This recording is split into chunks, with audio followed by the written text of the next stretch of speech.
मुख्य द्वार पर भूलकर भी ऐसा जल मत छिड़कना, घर में मृत्यु हो जाती है। राधे राधे, हर हर महादेव। दोस्तों, है भगवान विष्णु। इस वीडियो को जो भी भक्त सच्चे दिल से लाइक करे, उसकी जन्मों जन्म अंतर की गरीबी मिटा देना और उसके जीवन में कभी भी दुख मत आने देना ही भगवान विष्णु। हम सब आपकी ही संतान हैं दोस्तों। मर जाना, लेकिन अपने मुख्य द्वार पर कभी भी भूल कर ऐसा जल मत छिड़कना, जैसे कि हम आपको आगे वीडियो में बताने जा रहे हैं। दोस्तों, मुख्य द्वार पर गलत तरीके से जल छिड़कने से हमारे घर की सुख समृद्धि चली जाती है और हमारा घर पूरी तरह से बर्बाद हो जाता है। और दोस्तों, हो सके तो जब भी घर के द्वार पर आप जल का छिड़काव करें, तब गणेश जी का यह मंत्र एक बार जरूर बोल, या फिर जब तक जल छिड़कते रहे तब तक इस मंत्र को अपने मन में गुनगुनाती रहे, जो मंत्र हम आपको कुछ ही देर बाद इस वीडियो में बताएंगे। दोस्तों, वीडियो में हम आपको यह भी बताएंगे कि मंदिर में जो एक लोटा जल रखा जाता है उसका क्या करें, और मंदिर का लोटा कैसा हो, पीतल का हो या तांबे का, और मंदिर में जो एक लोटा जल रखा रहता है हम उस जल को कहां पर डालें, तुलसी के पेड़ में डालें या गमले में डालें, या फिर ऐसे ही इधर उधर डाल दें। दोस्तों, हम इस वीडियो में आपको इन सभी जानकारी के बारे में आगे आपको बताएंगे। दोस्तों, अगर आप चाहते हैं कि आपको यह जानकारी पूरी मिले तो आप इस वीडियो को बिल्कुल भी बीच में छोड़कर मत जाइएगा, क्योंकि दोस्तों, अगर आपको वीडियो छोड़ना ही है तो आप इसको अभी छोड़कर जा सकते हैं। क्योंकि अगर आप आधा अधूरा ज्ञान रखेंगे और फिर अगर आपको कोई परेशानी होगी तो आप हमसे कहेंगे कि आपने यह ऐसे बताया था जिस वजह से हमें परेशानी हो रही है। इसीलिए आपसे हाथ जोड़कर विनती है कि आप इस वीडियो को पूरा अवश्य देखें, परंतु गणेश जी का इस वीडियो को अधूरा छोड़कर अपमान मत करना। दोस्तों, आपके घर के मुख्य द्वार पर जल कैसे छिड़कना होता है, इसकी कार्य विधि को हम पूरा आपको बताएंगे। दोस्तों, बहुत समय से आप लोगों के प्रश्न आ रहे हैं कि हम मुख्य द्वार पर जल कैसे छिड़के। कृपया करके आप हमें मुख्य द्वार पर जल छिड़कने की सही विधि बताएं। और दोस्तों, बहुत से लोगों के मन में यह भी सवाल आता है कि आखिर में हमें अपने घर के मुख्य द्वार पर जल को किस समय छिड़कना चाहिए। क्या मुख्य द्वार पर जल छिड़कने के लिए स्नान करना आवश्यक होता है, या फिर हम बिना स्नान किया ही अपने घर के मुख्य द्वार पर जल छिड़क सकते हैं। झाड़ू लगाने से पहले या फिर बाद में जल छिड़कना चाहिए कि नहीं, इन सारे प्रश्नों का जवाब हम आपको इस वीडियो में देंगे। दोस्तों, बहुत सी माताएं बहनों के मन में एक यह सवाल भी आता है कि क्या हम पीरियड में अपने घर के मुख्य द्वार पर जल छिड़क सकते हैं, इससे हमें कोई पाप तो नहीं लगेगा, या फिर ऐसा करने से हमारे घर में दुर्भाग्य तो नहीं आएगा। दोस्तों, घर के मुख्य द्वार का छिड़काव करना अति आवश्यक होता है, या फिर घर के मुख्य द्वार पर दीपदान करना भी बहुत ही आवश्यक है। और जल से ही जुड़ा एक और प्रश्न न आप सभी का आता है कि हम जो प्रतिदिन अपने घर में मंदिर में एक लोटा जल भरकर रखते हैं, उसे जल का हमें किस तरह से प्रयोग करना चाहिए। क्या हम उसे खाने में प्रयोग कर सकते हैं, या फिर हम उसे अपने घर के जाल में डालकर पी सकते हैं। क्या हम उसे पेड़ पौधे में डाल सकते हैं, उसे जल का प्रयोग आखिर हम किस प्रकार से करें। दोस्तों, कुछ लोगों का कहना होता है कि जब भी हम मुख्य द्वार पर जल छिड़कते हैं तो घर के अंदर की तरफ से जल छिड़क, या घर के बाहर की तरफ से जल का छिड़काव करें।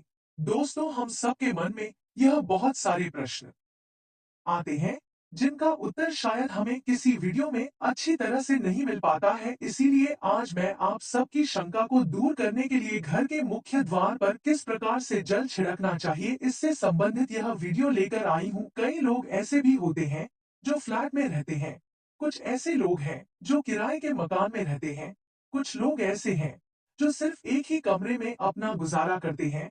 तो उन्हें अपने घर पर मुख्य द्वार पर दीपदान किस प्रकार करना चाहिए, और किस प्रकार उन्हें अपने घर के मुख्य द्वार पर जल छिड़कना चाहिए, इसके बारे में हम आपको अवश्य बताएंगे। दोस्तों, देखिए, अगर आप अपने घर के मुख्य द्वार पर जल छिड़क रहे हैं तो आपको इस बात का विशेष ध्यान रखना है कि जो जल है वह एक दिन पहले, मतलब रात को सोने से पहले एक पत्र में आपको भर लेना है। जैसे कि आप एक तांबे का भी पत्र ले सकते हैं, और तांबे का पत्र ना हो तो आप एक पीतल का पत्र भी ले सकते हैं, और अगर पीतल का भी पत्र ना हो तो आप स्टील का पत्र ले सकते हैं, चांदी का भी ले सकते हैं।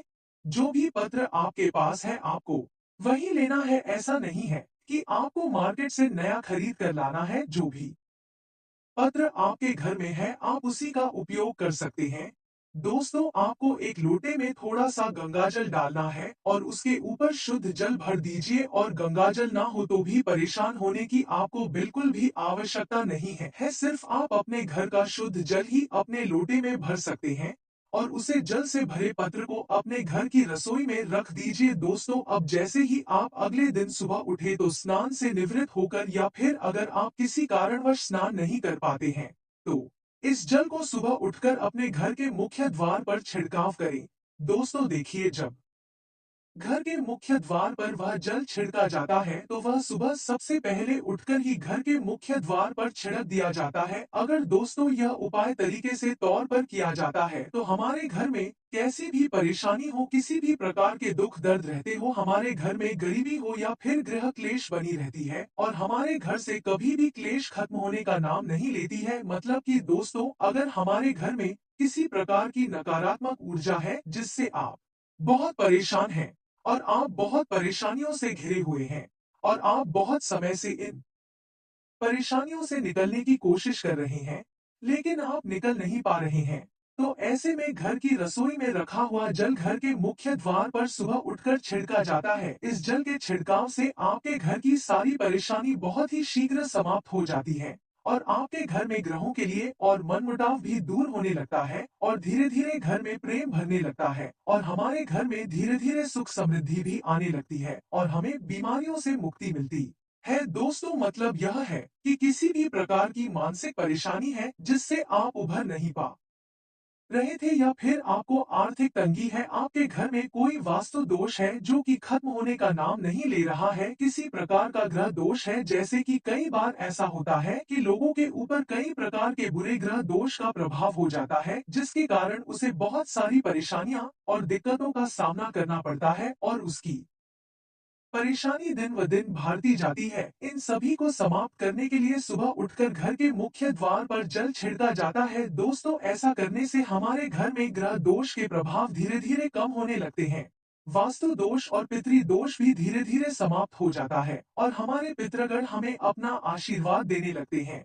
इसके साथ ही जैसे कि बहुत से लोगों के प्रश्न होते हैं कि उनके ऊपर किसी ने कुछ करवा दिया है जिसकी वजह से वह अपने जीवन में परेशानियों का सामना कर रहे हैं और उनके घर में तरक्की नहीं हो रही है और लगातार परेशानियां बढ़ती जा रही है और उनको इन चीजों को दूर करने का कोई उपाय या कोई रास्ता नहीं मिल रहा है। तो दोस्तों, अगर आप घर के मुख्य द्वार पर इसी लोटे से जल का छिड़काव करेंगे तो आपकी परेशानी धीरे धीरे स्वेटर ही समाप्त हो जाएगी। तो यह घर की सभी परेशानियों से मुक्ति पाने का रामबाण और सबसे सरल, सबसे आसान और सबसे जल्दी लाभ देने वाला उपाय होता है। दोस्तों, जो हमारे शास्त्रों में वर्णित है, तो आप अपने घर की रसोई में एक लोटा भरकर जल अवश्य रात में रखें और प्रातः काल जल्दी उठकर इस जल से अपने घर के मुख्य द्वार पर छिड़काव करें। अब जैसे कि बहुत से लोगों के प्रश्न आते हैं कि यह जल हमें अपने घर के मुख्य द्वार पर छिड़कना चाहिए, तो देखिए, सुबह सूर्योदय होने से पहले आप इस जल का अपने घर के मुख्य द्वार पर छिड़काव कर सकते हैं।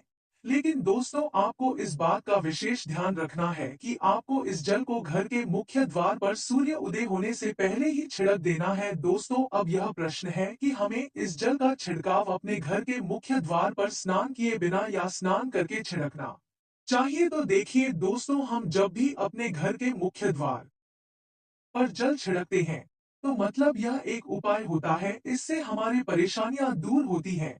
तो जब हम सुबह जल्दी उठते हैं और उठकर सबसे पहले घर की रसोई में जाएंगे, उसके बाद उसे जल को लेकर आप घर के मुख्य द्वार पर जाएंगे और मुख्य द्वार पर जाने के बाद अपने घर के में गेट को खोलकर उसे द्वार पर इस जल का छिड़काव करेंगे। जल का छिड़काव करते समय अपने पितरों का ध्यान कीजिए और माँ लक्ष्मी का ध्यान कीजिए, क्योंकि कहा जाता है कि सुबह सुबह माँ लक्ष्मी प्रत्येक व्यक्ति के द्वार पर आती हैं और जिन व्यक्ति ने अपने घर पर मुख्य द्वार पर जल का छिड़काव किया हुआ होता है तो मां लक्ष्मी उनके घर में उनके द्वारा ध्यान करने से वह उनके घर में सीधी प्रवेश कर जाती है और आपको अपने घर की मुख्य द्वार पर जल छिड़कने के बाद कहना है कि है माता लक्ष्मी, मैं आपका अपने घर में स्वागत करती हूँ। आप आकर हमारे घर में अवश्य पधारे और इसके बाद अपने पितरों का ध्यान कीजिए, क्योंकि हमारे घर की दहलीज वही होती है जिसमें माता लक्ष्मी और पितरों का वास माना जाता है। तो आप जब घर की दहलीज पर जल के छींटे लगते हैं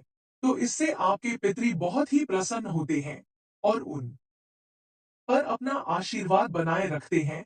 दोस्तों, आपको इस घर के मुख्य द्वार पर सुबह जल चढ़ाते समय स्नान करने की आवश्यकता नहीं है। और दोस्तों, अगर आपका मन है कि हमें तो अपने घर के मुख्य द्वार पर स्नान करके सूर्योदय से पहले ही सिम लगानी है, तो आप स्नान कर सकती हो, वरना आपको स्नान करने की कोई आवश्यकता नहीं है। दोस्तों, अब आपका अगला प्रश्न होता है कि हम अपने घर के मुख्य द्वार पर छिड़काव करने से पहले झाड़ू लगा सकते हैं या नहीं। तो दोस्तों, आप अपने घर में छिड़काव करने से पहले एक चीज का विशेष ध्यान रखें।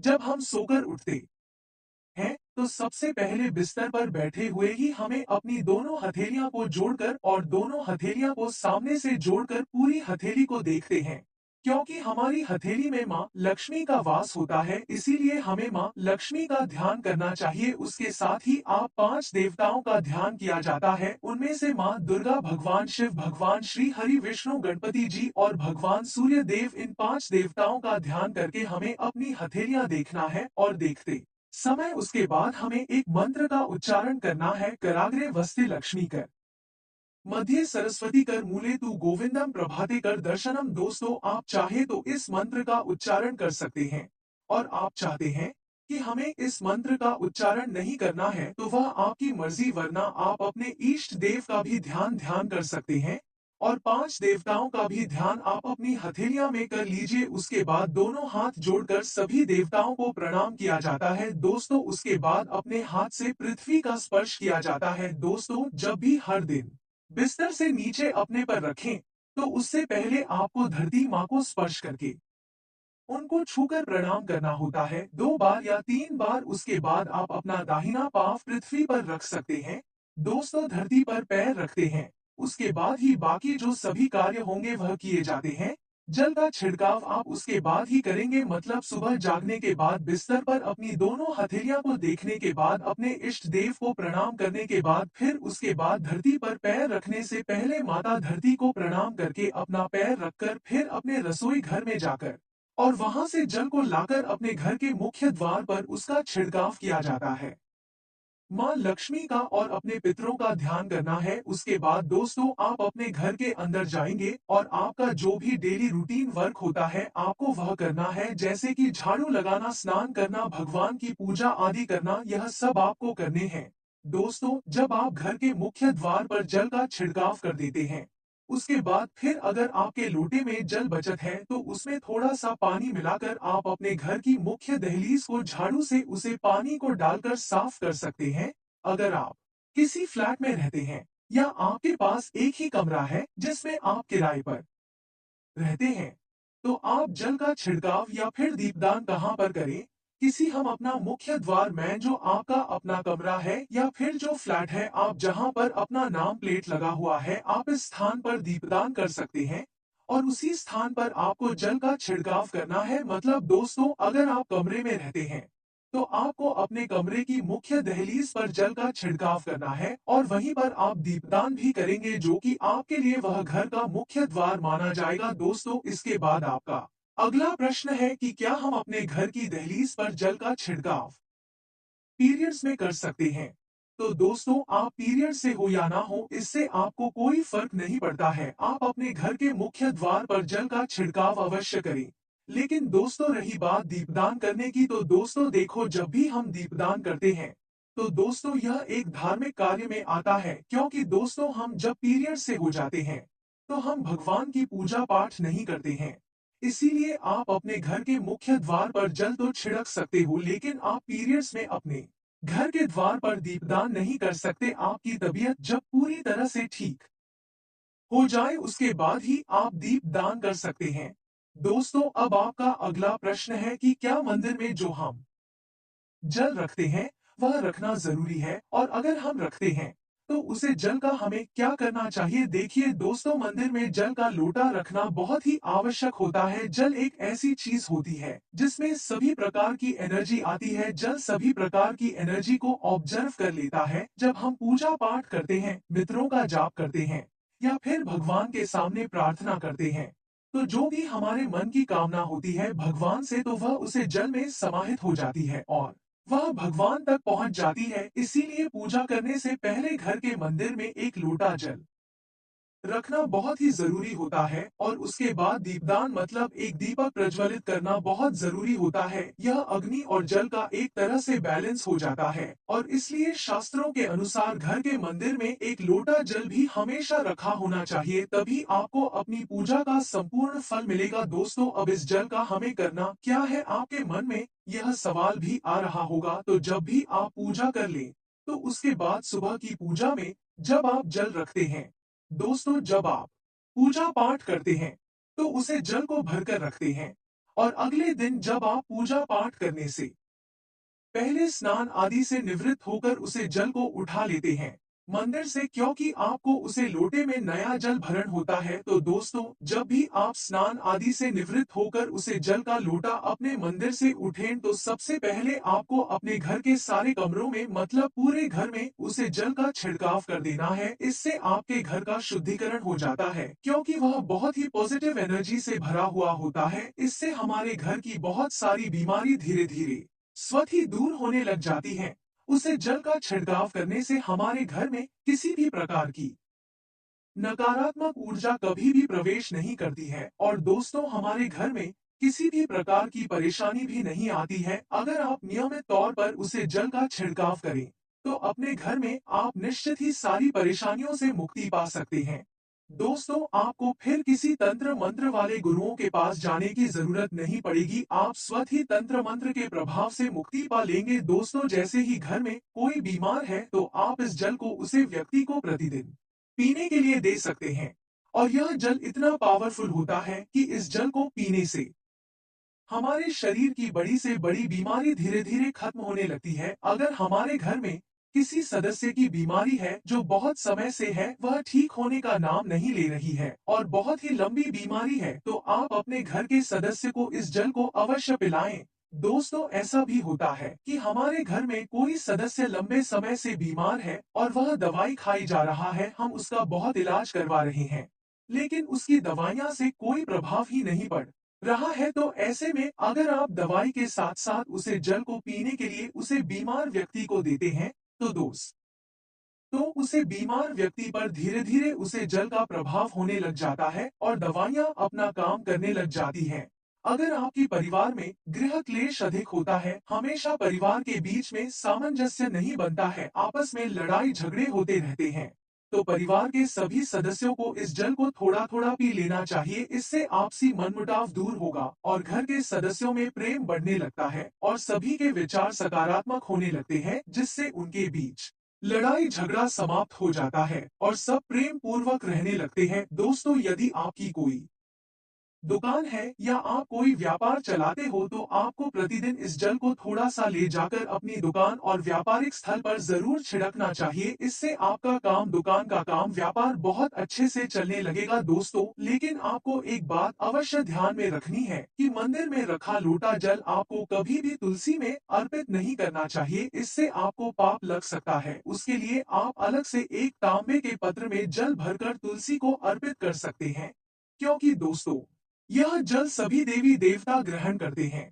तो इसीलिए तुलसी में डालना इस वर्जित माना जाता है। लेकिन हाँ, अगर आपके घर में लड्डू गोपाल हैं, राधा कृष्ण है और आप एक लोटा जल उनके लिए अर्पित करते हैं, तो आप अगले दिन यानी सुबह के समय वह जल तुलसी रानी को चढ़ा सकते हैं। मंदिर में जो एक लोटा जल रखा होता है, उसके अगले यानी सुबह के समय आप इस जल से अपनी आंखें जरूर धोएं। इससे आपकी आंखों की रोशनी बढ़ने लगती है और आपकी आंखें स्वस्थ रहती हैं और आंखों में अगर कोई बीमारी है तो वह समाप्त हो जाती है। दोस्तों, शास्त्रों के अनुसार जो लोग मंदिर में एक लोटा जल भरकर भगवान को रखते हैं, तो उनके घर में कभी भी अकल नहीं पढ़ सकता है, उनके घर में कभी भी कोई परेशानी नहीं आती है, उनका घर कभी भी कंगाल नहीं होता है। और दोस्तों, जो अपने घर के मंदिर में एक लोटा जल भरकर नहीं रखते हैं, तो उनके घर में अकाल पड़ जाता है और तंगी उनके घर में आ जाती है और गरीबी बीमारी पैदा होने लगते हैं। और धीरे धीरे उनके घर में आर्थिक स्थिति बहुत ही सहानिया हो जाती है। तो आप चाहे तो एक लोटा जल में पुष्प आदि डालकर भी रख सकते हैं। इसे बहुत ही शुभ माना जाता है। दोस्तों, अगर आप अपने घर में इस जल का छिड़काव करते हैं और दोस्तों अगर फिर भी उसमें से थोड़ा बहुत जल बच जाता है, तो आप उसे जल का छिड़काव या उसे जल को अपने घर के पेड़ पौधों में भी डाल सकते हैं। इससे हमारे पेड़ पौधे एकदम बढ़िया रहते हैं। दोस्तों, आपको अपने घर के मुख्य द्वार पर जल छिड़कने की इस विधि को अपने डेली रूटीन में शामिल करना है। जैसे आप प्रतिदिन खाना खाए बिना नहीं रहते, वैसे ही आप प्रतिदिन अपने घर के द्वार पर जल चढ़ाना ना भूले। इससे आपकी दिन व दिन स्थिति सुधरता जाएगी और आपके घर में नकारात्मक ऊर्जा दूर हो जाएगी और आप एकदम सुख समृद्धि को प्राप्त कर पाएंगे। दोस्तों, आप जब भी घर के मुख्य द्वार पर जल छिड़क, तो आपको गणेश जी भगवान का यह मंत्र जरूर बोलना चाहिए, ओम गणपति नमः, ओम गणपति नमः, ओम गणपति नमः। और जो हमने आपके ऊपर वीडियो में बताया है, उसे ध्यान पूर्वक अच्छे तरीके से समझकर आप अपने घर के मुख्य द्वार पर जल का छिड़काव करें। माता लक्ष्मी इस वीडियो को जो भी भक्त लाइक करें और वीडियो को शेयर करें, उसकी समस्त मनोकामना पूरी करना और उसे पर कोई भी संकट आए तो उसे आप हर लेना। दोस्तों, आपके हाथ जोड़कर विनती है कि इस वीडियो को अपने दोस्तों के साथ फेसबुक व्हाट्सएप पर जरूर शेयर करें, ताकि इस पावरफुल उपाय को हर कोई समझ पाए और अपने जीवन में उसे उतर पाए। दोस्तों, अब हम आपसे अगली वीडियो में मिलेंगे, तब तक के लिए धन्यवाद। और अगर आपको वीडियो अच्छी लगी है तो कमेंट बॉक्स में जय श्री राम अवश्य लिखें।